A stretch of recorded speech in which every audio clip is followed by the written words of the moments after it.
Hello friends, welcome to physio school. तो last lecture में हमने देखा था एक्सिस और प्लेन के बारे में। लास्ट लेक्चर में हमने हमारा वेरिएबल पढ़ा था, that is the location of displacement. Okay, उसमें हमने 3 एक्सिस देखे थे, that is the frontal, sagittal and the vertical axis, और 3 प्लेन देखे थे, फ्रंटल, सजाइटल और ट्रांसवर्स प्लेन। उसके साथ ही हमने डिग्री ऑफ फ्रीडम भी देखा था। अगर आपने वीडियो नहीं देखा है तो प्लीज देख लीजिए। ओके, सो इस लेक्चर में हम लोग देखेंगे हमारा third variable, that is the direction of displacement. Direction of displacement, displacement एक वेक्टर क्वांटिटी होती है, करेक्ट। एक वेक्टर क्वांटिटी मतलब उसके अंदर दोनों चीज आती है, that is direction as well as magnitude. मतलब आप उसका डायरेक्शन भी दिखाओगे कि वो किस डायरेक्शन में हो रही है, प्लस उसमें मैग्नीट्यूड मतलब या मीटर्स में हो रहा है, डिग्रीज में हो रहा है, वो भी आप दिखाओगे। तो ये डायरेक्शन के यूज करके आप उसमें पॉजिटिव और नेगेटिव साइन लगाते हो, इसलिए हम डिस्प्लेसमेंट को डायरेक्शन के थ्रू भी बताते हैं। ओके, सो इस वीडियो में हम डायरेक्शन पे फर्दर डिस्कस करेंगे। So without any further do, let's get started, and if you like this video please give it a thumbs up and subscribe to my channel.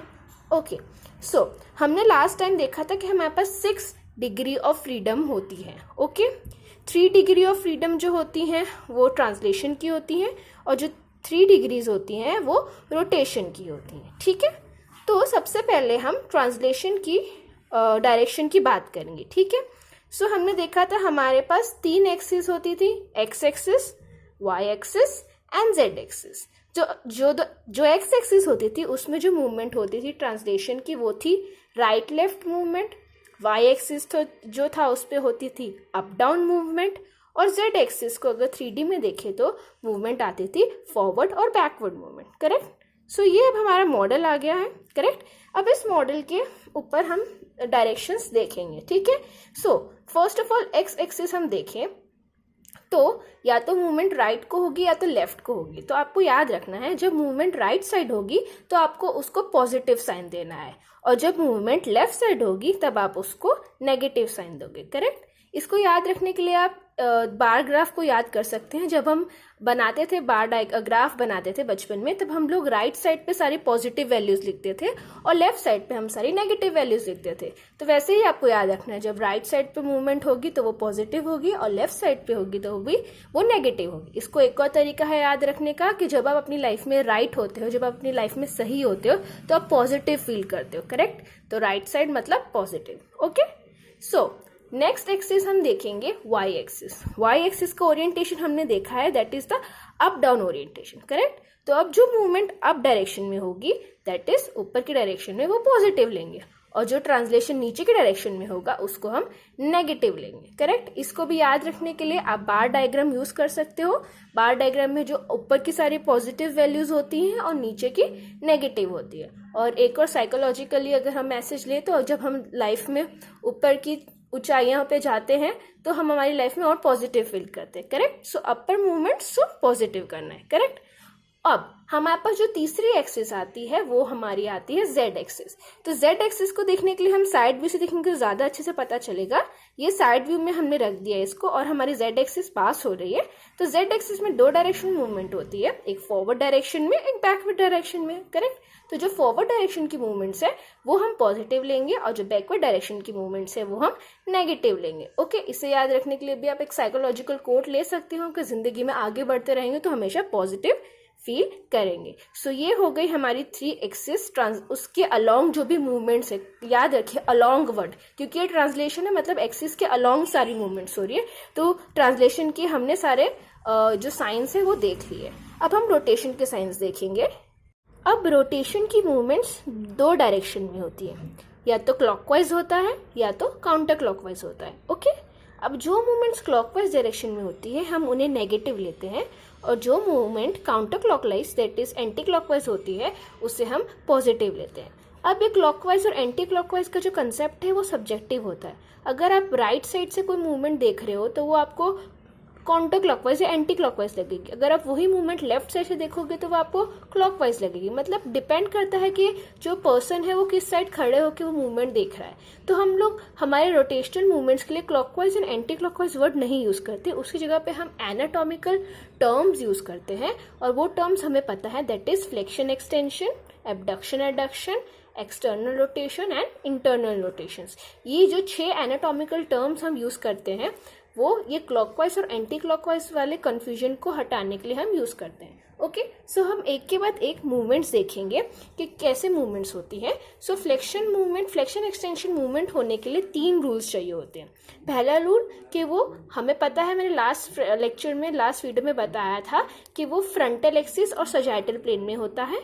Okay, second rule जो होता है, जो 2 ventral surfaces होती हैं segment की, वो एक दूसरे के पास आती है। और जो थर्ड रूल होता है वो ये होता है कि जब कोई सेगमेंट पे फ्लेक्शन हो रहा है तो वो सेगमेंट के बीच में जो एंगल बन रहा है वो कम होगा। ओके, अब ये तीनों रूल्स को हम एक के बाद एक विजुअलाइज करेंगे। जो फर्स्ट रूल है sagittal plane, frontal axis and sagittal plane का, वो मैंने लास्ट वीडियो में दिखाया था, आप प्लीज उस वीडियो को देख लीजिए। जो सेकेंड रूल है हम उसको विजुअलाइज करेंगे। जैसा कि हमने डेफिनेशन में देखा, flexion is when 2 ventral surfaces come closer to each other. ये हमारा एनाटॉमिकल पोजीशन है और ये एंटीरियर व्यू है। सो अगर फॉर एग्जांपल हमें एल्बो में फ्लेक्शन देखना है तो एल्बो के आजू बाजू 2 वेंट्रल सर्फेसिस है ये। सो डेफिनेशन के हिसाब से when these 2 ventral surfaces come near to each other it is known as to be the flexion. तो ये आप देख सकते हैं कि ये हमारा हो रहा है फ्लेक्शन। ओके, तो ये हम देख सकते हैं एल्बो के आजू बाजू ये 2 डोर्सल सर्फेसिस हैं। तो डेफिनेशन के हिसाब से when the 2 dorsal surface come closer to each other result into extension. जब 2 डोर्सल सर्फेस एक दूसरे के पास आएंगे तो एक्सटेंशन होगा। तो ये हम देख सकते हैं, ये हमारा एल्बो एक्सटेंशन हो रहा है, ये 2 डोर्सल सर्फेसिस एक दूसरे के पास आ रही है। ओके, और अब जो थर्ड रूल है जिसमें एंगल डिक्रीज होता है अगर हम फ्लेक्शन करते हैं और एंगल इंक्रीज होता है जब हम एक्सटेंशन करते हैं। एंगल मतलब जब जो चीज़ें फ्लेक्शन में जा रही हैं उनके सेगमेंट्स के बीच में जो एंगल बन रहा है हम उसकी बात कर रहे हैं। सो आप ये फिगर में देख सकते हैं, ये ट्रंक का फ्लेक्शन हो रहा है, करेक्ट। सो ये 2 सेगमेंट्स के बीच में यहाँ पे एंगल बन रहा है, करेक्ट। तो जब हम फ्लेक्शन करेंगे तो एंगल डिक्रीज हो रहा है। उसी तरह से जब हम एक्सटेंशन करेंगे तो यही जो एंगल जो सेगमेंट्स के बीच में बन रहा है वो इंक्रीज हो रहा है। ओके, सो ये हमारे 3 रूल क्राइटेरिया हो गए फ्लेक्शन एक्सटेंशन के लिए। अब इस क्राइटेरिया में एक एक्सेप्शन होता है जो होता है carpometacarpal joint of thumb. Okay, जो कार्पोमेटाकार्पल जॉइंट ऑफ थंब है ना, वो जो सजाइटल प्लेन और फ्रंटल एक्सिस वाला रूल है उसको फॉलो नहीं करता है। क्योंकि तो जैसा कि आप देख सकते हैं जो फिंगर्स के कार्पोमेटाकार्पल जॉइंट है ये वाले, ये कार्पोमेटाकार्पल जॉइंट पे अगर हम फ्लेक्शन करेंगे तो ये ऐसे दिखेगा of the fingers, correct, around the frontal axis and in the sagittal plane, ये साइड व्यू से ऐसा दिखेगा, करेक्ट।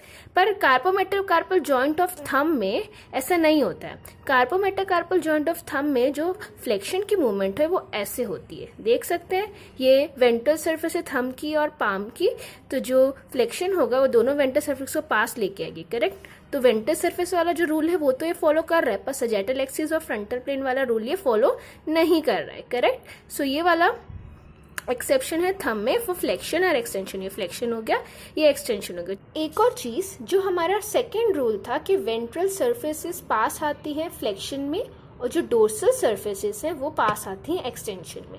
अब आप वेंट्रल की जगह एंटीरियर और डोर्सल की जगह पोस्टीरियर ये वर्ड्स आप नहीं यूज कर सकते हो, क्योंकि हमारे जब एम्ब्रियोलॉजिकल डेवलपमेंट हो रहा होता है ना, तो हमारे अपर लिम्ब का जो वेंट्रल सरफेस होता है ना वो एंटीरियरली व्यू करता है, एंटीरियरली फेस करता है, और उसी टाइम पे जो हमारे लोअर लिम्ब की वेंट्रल सरफेस होते हैं, दैट इज हमारे लेग और थाई की और जो नीचे सोल है उन सब की जो वेंट्रल सरफेस है वो पीछे की तरफ व्यू करती है। ओके, सो उसको हम एक एल्बो जॉइंट और नी जॉइंट के एग्जाम्पल से समझेंगे। यहाँ हम एल्बो प्लस नी दोनों का अगर फ्लेक्शन देखें तो कुछ इस हिसाब से दिखेगा, करेक्ट। तो एल्बो में एंटीरियरली हो रहा है और नी में पोस्टीरियरली, क्योंकि एल्बो की वेंट्रल सरफेसिस एंटीरियरली होती है और नी की वेंट्रल सरफेसिस पोस्टीरियर होती है। अब जो सेकेंड मूवमेंट है हमारे पास वो है एबडक्शन एंड एडक्शन। ओके, अब ये दो मूवमेंट्स के दो रूल हैं। फर्स्ट ऑफ ऑल, जैसे कि लास्ट वीडियो में हमने देखा था, एबडक्शन एडक्शन एपी एक्सिस या सजाइटल एक्सिस के अराउंड होता है और फ्रंटल प्लेन में होता है। और जो सेकेंड रूल है कि जो मूविंग सेगमेंट है वो मिड लाइन, मतलब हमारी बॉडी के बीच में से जो एक लाइन पास होती है, जो मिड लाइन पास होती है, उससे दूर जाता है अगर वो सेगमेंट तो वो एबडक्शन कहलाता है, और अगर वो उसके पास आता है तो वो एडक्शन कहलाता है। ओके, इसमें एक और एक एक्सेप्शन होता है, जैसे कि फ्लेक्शन एक्सटेंशन में था कार्पोमेटाकार्पल जॉइंट ऑफ थंब, वैसे ही एबडक्शन एडक्शन में भी कार्पोमेटाकार्पल जॉइंट ऑफ थंब का एक्सेप्शन है कि वो जो सजाइटल एक्सिस और फ्रंटल प्लेन वाला रूल फॉलो नहीं करता है। ओके, अब हम फिंगर्स में देखें तो फिंगर्स में एबडक्शन एडक्शन ऐसे होगा। ये हमारे मिड एक्सिस है, उससे दूर जा रहा है तो एबडक्शन, उसके पास आ रहा है तो एडक्शन, फ्रंटल प्लेन में हो रहा है, और अगर साइड से देखें तो सजाइटल एक्सिस के अराउंड एबडक्शन एडक्शन की मूवमेंट हो रही है। पर अब हम थंब में देखें तो आप ऐसा सोचेंगे कि थंब में एबडक्शन एडक्शन भी ऐसे होना चाहिए कि ये दूर गया पास गया, बट ऐसा नहीं होता है। थंब में एडक्शन एडक्शन ऐसे और ऐसे, ये एडक्शन हो गया, ये एबडक्शन हो गया, एडक्शन हो गया, एबडक्शन हो गया। अब हमने एबडक्शन एडक्शन में मिड लाइन को रेफरेंस पॉइंट माना है। अगर सपोज ऐसे सेगमेंट पे मूवमेंट हो रही है जो मिड लाइन का ही पार्ट है, जैसे कि हमारा हेड, हमारा ट्रंक, ये सब मिड लाइन का ही पार्ट है। अब इन पे मूवमेंट होगी तो इनको कैसे नाम देंगे? तो जब इन पे एबडक्शन एडक्शन होता है तो हम उसको कहते हैं लेटरल फ्लेक्शन। अगर वो राइट साइड हुआ तो राइट लेटरल फ्लेक्शन, और अगर वो लेफ्ट साइड हुआ तो वो लेफ्ट लेटरल फ्लेक्शन होगा। अब जो लास्ट मूवमेंट हमारे पास बची है वो है रोटेशन की, एक्सटर्नल रोटेशन और इंटरनल रोटेशन। इनका जो दो रूल है हमें पता है, वो वर्टिकल एक्सिस और ट्रांसवर्स प्लेन में होता है।